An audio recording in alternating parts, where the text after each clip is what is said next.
The chances are that you're watching this video because your child's school has just adopted FreeFlowInfo and you want to find out more about it.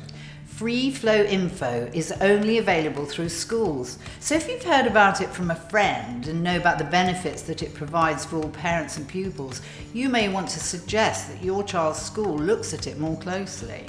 And FreeFlowInfo, also known as FFI, is good news for everyone. It's simple to use and easy to understand. It's a new way that your child's school can share information about your child's learning with you. In fact, in some schools it's replacing the annual report to parents, which many parents find quite meaningless, takes ages for teachers to prepare, and actually has very little benefit to your child's attainment and achievement.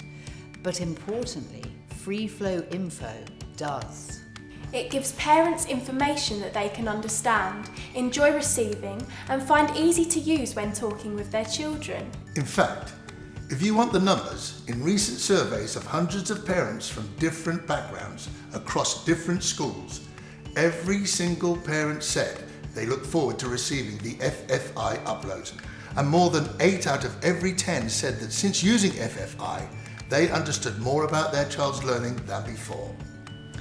Your child's file will keep a full record of all the uploaded material from the age of 4 through to 19, and you can access it 24/7.